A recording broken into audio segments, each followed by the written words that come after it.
This is the Action Movie Guys podcast, bringing you action movie reviews from across the decades, plus box office numbers and insight like never before.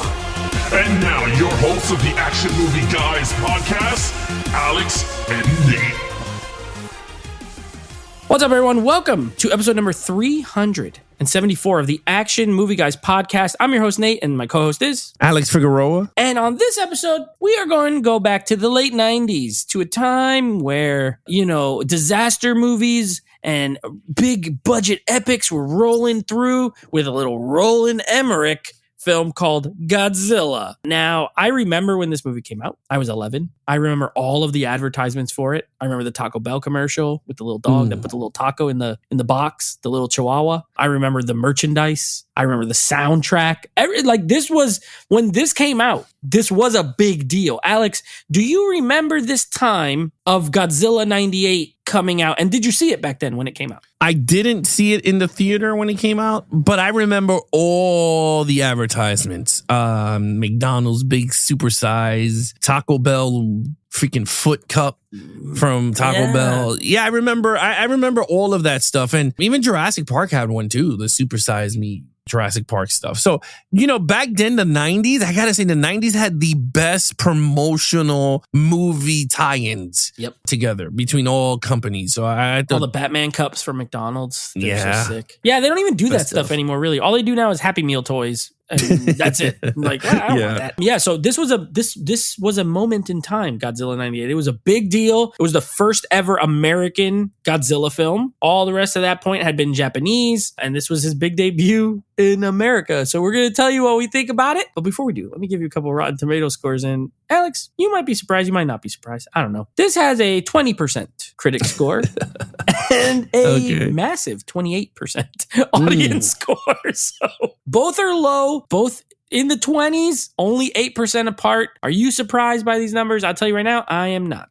Okay. Not at all. I'm not shocked. Now, as far as Roland Emmerich goes, we've done Independence Day here on the podcast, and I love that movie. We did The Patriot, which we both really enjoyed with Mel Gibson. We did Universal Soldier, which was cheesy. Okay. Yeah. Very early 90s. But Roland Emmerich, and then he's done a bunch of disaster movies. Of course, Day After Tomorrow, 2012. This is his cup of tea. He's hit or miss for me. I like some of his movies a lot, and then I don't like some of them. I'm interested to hear what you have to say about this movie. We've never even discussed Godzilla 98 ever. No, we never did. I don't even know what you think. You don't know what I think. We've never talked. We never, there's some movies we haven't done yet where you'd be like, oh yeah, we saw that movie and I know you didn't like it, or I didn't. This one never even gets mentioned because I don't know. All right, so let's start with our lead. Now, in this case, Godzilla is the villain, so we're going to save it there. This is like a traditional in that regard. Our lead character is Matthew Broderick as Titopoulos or whatever that they keep saying wrong the whole movie, which was funny once, but not funny after the 15th time. What did you think of Matthew Broderick? And then the ensemble, I guess. Titopoulos? It's something Titopoulos. It was a Nick. I know it was Nick. Yeah, Nick Titopoulos. Yeah, Titopoulos. Well, I will say this though, in terms of the budget of the movie was $130 and it grossed $379. What? So. This thing made money? I believe it. The marketing was crazy. I believe it made money. Yeah, that's true. Okay, so Nick Titopoulos. What did I think of Nick? Oh. It was weird. I will say this, Matthew Broderick, to me, oh man, you know him from Ferris Bueller, right? He did the remake of The Producers. Very big Broadway actor. I remember he is. And for me, he's a hit or miss type of actor. For me, I don't get, he's a dry sense of humor type of actor for me. He's very dry sense of humor. In this movie, very dry character. He's a worm guy. He's a scientist that tests worms, and I don't know why, but he's the only one on Earth that could figure out Godzilla. There's no other scientist. The guy who does the worm stuff could figure out what's going on with Godzilla. So I was like, all right, whatever. Honestly, his character's so flat. I can't give him a 3. A 3 is good. Good. For me, 3 is good. I'm gonna give him a 2 for decent.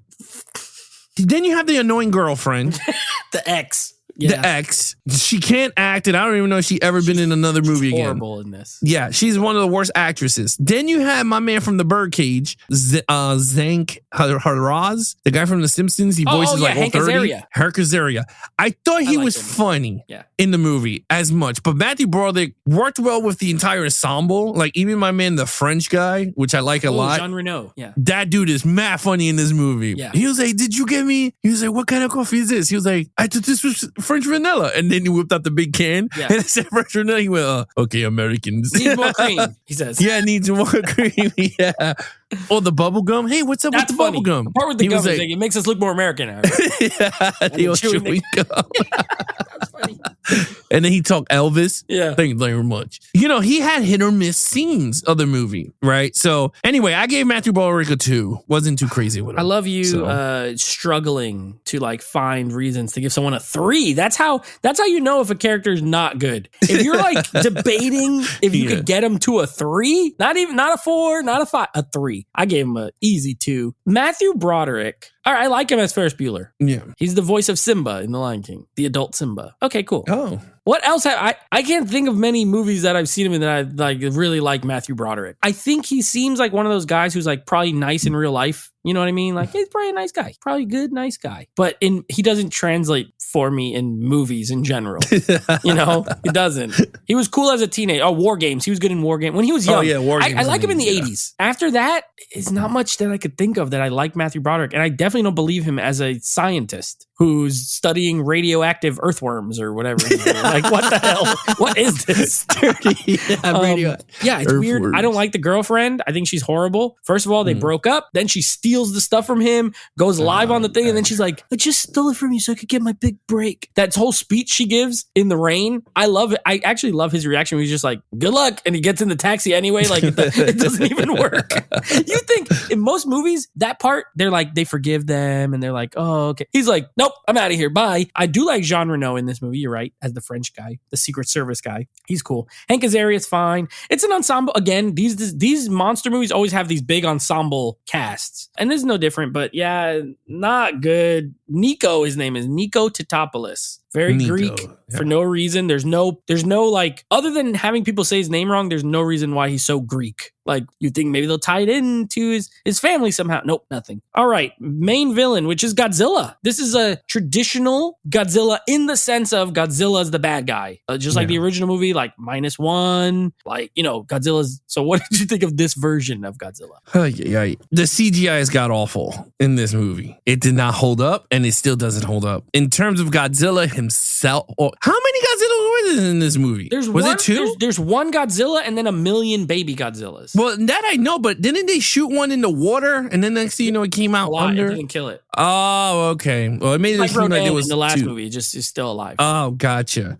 All right. Well, okay. The baby stuff was corny. I'm going to be honest with you. It was just mad corny. I did like the scene in the Madison Square Garden. I thought it was pretty cool, but it was just corny. The big Godzilla, it was okay, man. It was okay. I wasn't too crazy with it. And it felt very 90s filmmaking with this. Very blockbuster, over the top, you know, effects and Emmerich. I could see why he helmed this movie because 100%. Of his track record and the 90s and everything. So I could see it, but it's going to hurt me to say, but this is not the project for him. I would have been sitting there in the CEO chair going, I don't think this would work.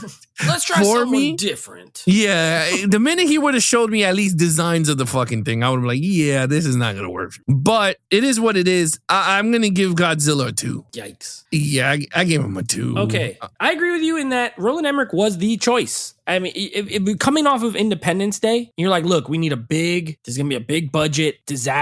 Independence Day is a great movie for a disaster film, which is the genre really that it is. Sci-fi. Love that movie. Definitely some cheesy parts, but great. This is like another version of it. This Godzilla got to be the ugliest by far. This is the worst looking Godzilla that's ever been on screen. Even the guys in the suits look way better than this. It has a big head. Like, Godzilla, to me, when I think of Godzilla, I think of like big body and then like a smaller head. This thing's head is freaking humongous. It looks weird. Then it looks like a lizard more than like a dinosaur.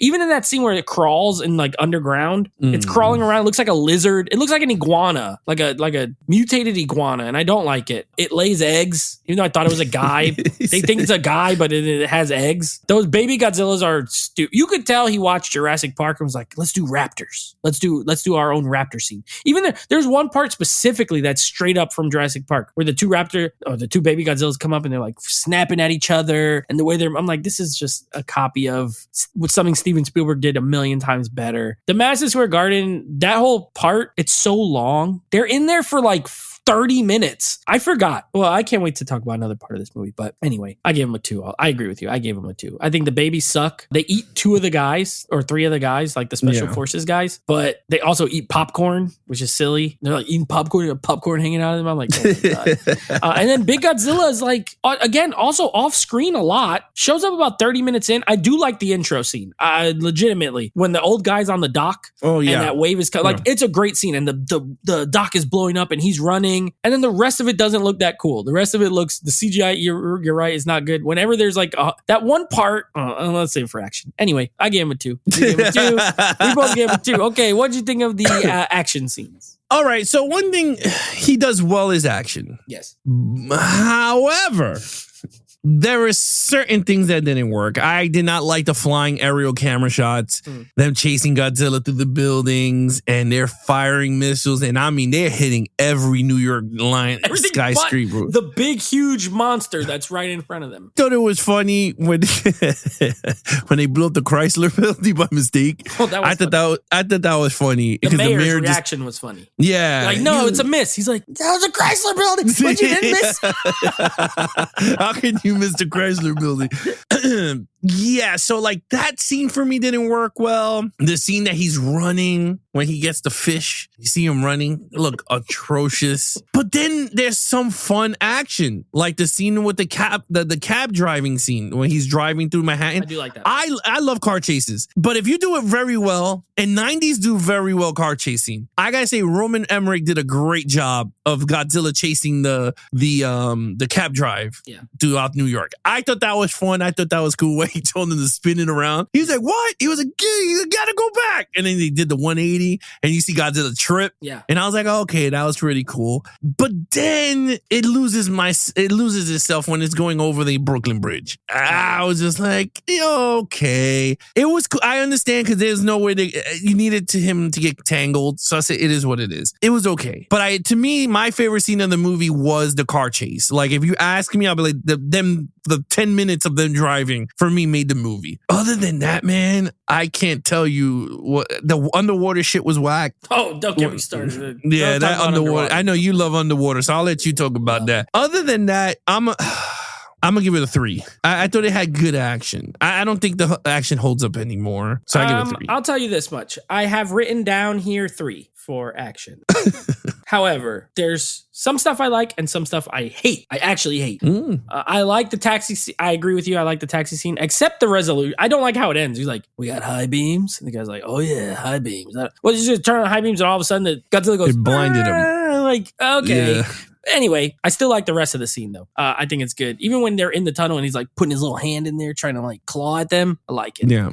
The Madison Square Garden scene, I don't like, but I do like when they blow up Madison Square Garden. One thing Roland Emmerich does, explosions. Awesome. Yeah, his explosions are great. Even back then, even now. Like when he blows something up, he blows that thing up. Chrysler Building, awesome. Madison Square Garden, awesome. So I did like that. Just in general, there's a lot of destruction. So that gets you a bonus point. You know, like on one hand, they evacuated the city, so you don't have to worry about killing a lot of people. But on the other hand, they still blew up a bunch of stuff. A lot of buildings get destroyed, bridges and all that. What I hate, underwater, don't like it. Even with a creature that's underwater, my problem with them, and it will always be, and this is the last time we're going to do more movies with water in it. But the one thing that bugs me is that everything is so slow underwater. It's not that exciting. You know what I mean? Dark. And dark. It's dark and slow. You can't move. If you had creatures that moved hella fast underwater and fight, I would like it. I'd be okay with it. Like if 2 sharks were like, I'd probably be cool. But when you have like a submarine going like, like slow or like anything like that, I'm like, I don't like it. Then I'm not a fan. Or bullets, even bullets, they go like,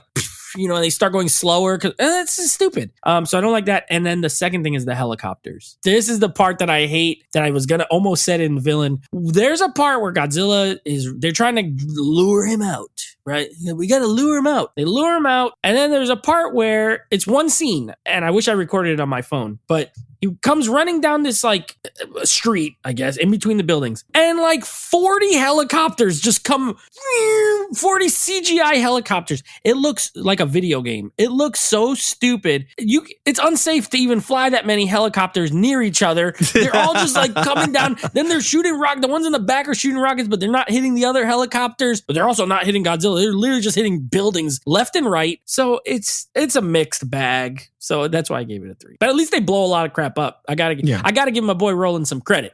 Destruction maestro. He's destroying stuff. Oh, that I agree. He is a great. Every movie he does, stuff's getting destroyed, and I like that. Okay, here we go. Meat and potatoes time. What'd you give the storyline? Oh my God. Not even. This gets a strong 2 for decent. This storyline stinks.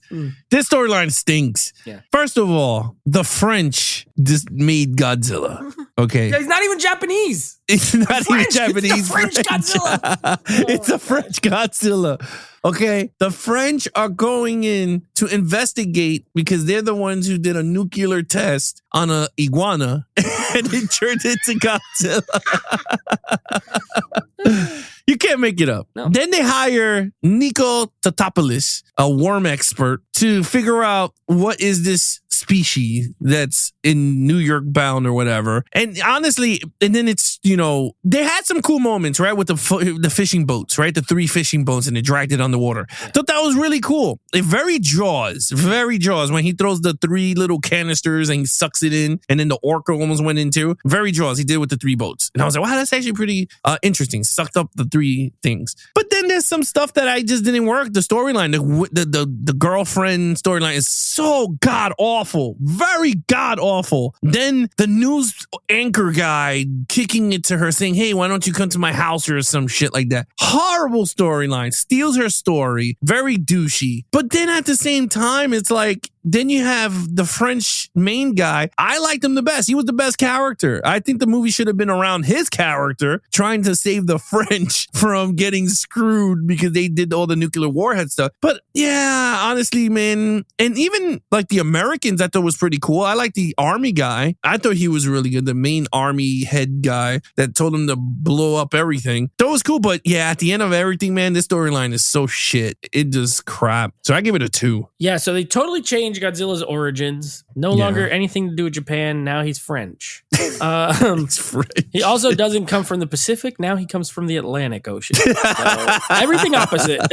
He lands in New York. I think if they were going to do an American Godzilla, they should have at least made Godzilla. Just make him American then. Make it American testing. And he shows up. If you're going to do the Japanese film is because of their own nuclear stuff, and it comes back to bite them and whatever. And it's like an allegory for nuclear war and all that. This is an allegory for crap, just for nothing. You gave this a solid 2. I'm going to give this a soft 1. I gave it a 1. I just think there's nothing here. The first 30 minutes is pretty good. I like the first 30 minutes. It's pretty good. Like when they're not showing Godzilla, it's pretty good actually. I like the water scene. I agree. Yeah, I like the setup. It's the payoff. You like the mystery of it. Right. I like all the setup. Footprint. Yeah, he's like, you're standing in it. He's like, what? The Transformers dad is like, you're in the footprint. He's like, oh man, this is crazy. Once Godzilla shows up, it actually gets worse, which should not be the case when your movie's called Godzilla. And there's stuff that just drags on too long. The Madison Square Garden scene is way too long. I was getting bored. I was like, oh my gosh,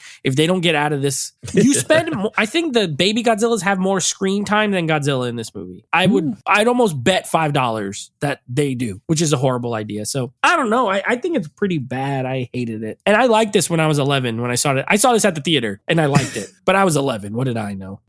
I don't like it now. All right. What's your overall? Okay, so I'm going to be nice. I'm going to be nice here. Roman Emmerich does hit or miss popcorn flicks. See, this guy's a popcorn maker, okay? 100%. He's a popcorn machine. He makes popcorn flicks. Yeah, that's what he does. I enjoyed tons of his movies, even the crap ones. I'd be like, you know what? It falls under my watchable, pleasable crap. And this one, is not so different. Okay. This is getting a 2. Okay.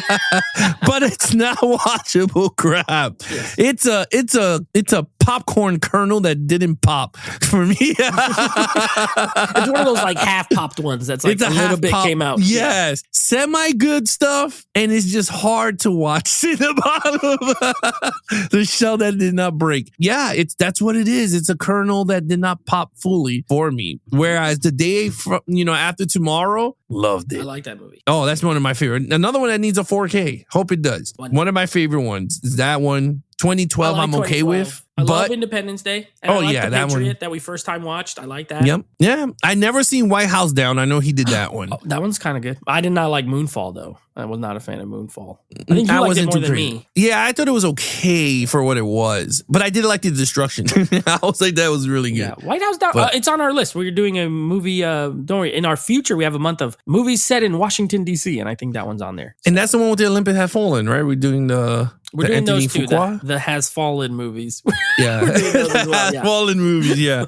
So anyway, other than that, I gave it a 2. Okay. Yes, I have this movie on 4K, and it has now been added to the getting rid of pile because I will never watch this again. Now that I have rewatched it for the first, this was not my second time watching it. I saw this at the theater, and I saw it again maybe like, I don't know, 10 or 15 years ago, and I still thought it was okay. That's why I bought it when I got it. I also got the Steelbook, a 4K Steelbook for like $10. So I was like, oh, $10. I like Godzilla. And then now watching it, I was like, I don't like Godzilla. It doesn't hold up. It's also 2 hours and 20 minutes.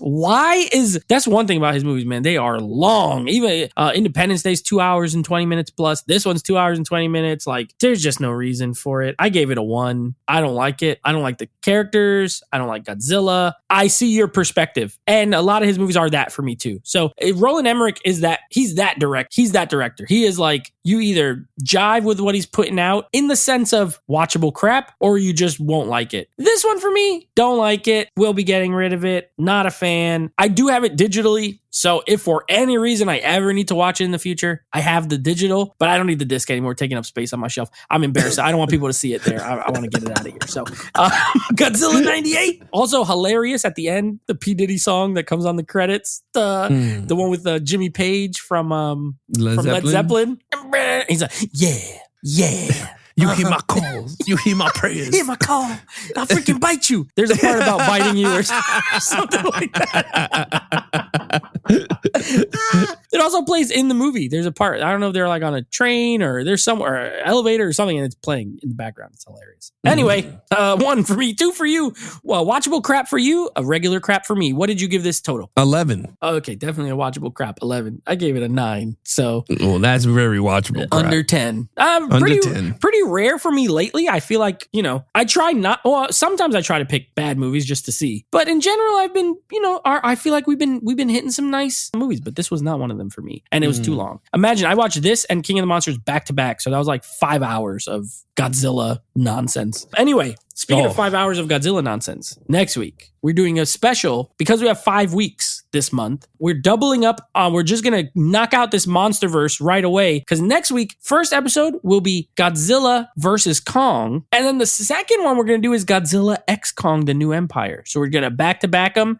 I know you haven't seen that one. I saw it. I did a review for it. You can check it out on our YouTube channel, and I loved it. So one of the best times I had at the theater in 2024. Let's see how it holds up at home. Because it's new, I'm just giving a little... the movie came out like 3 months ago. So also one of the newest movies we've covered on the show pretty quick. So we're going to be wrapping up the Monsterverse. And then you know what? Just for the heck of it, because we're doing that, let me give you guys the next series we will be starting, which is going to be controversial because we will be doing the Star Wars sequel trilogy. Finally hitting the Force Awakens, Last Jedi, and Rise of Skywalker. So I know these are controversial from the sense of a lot of diehard fans hate them. Some like them, casuals. same thing. So we're going to get into those. That'll be the next franchise that we do. All right. I haven't seen them since the theater. Same. I never. Fun fact, I seen Last Jedi twice in the theater. I saw it twice at the theater as well. And I saw The Force Awakens twice at the theater. And I saw Rise of Skywalker once.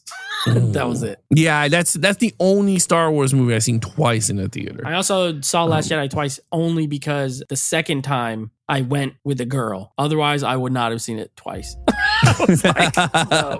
You had it. Oh my God. All right, guys. You guys want to follow us in our social media accounts? Please follow Nate over on Instagram at Netflix Reviews. Check out the podcast with him and his friends called Netflix Movie Reviews. Anything AMG Podcast. Follow us on YouTube at Action Movie Guys. We have our entire catalog there for you guys to listen to. And of course, you guys could take us on the go with YouTube Music, Apple Podcasts, Spotify, TuneIn Radio, iHeartRadio, anywhere you listen to your podcasts on. With that said, he is your host, Nate from Netflix Reviews. I'm his co-host, Alice Figueroa. Be awesome to each other and geek out.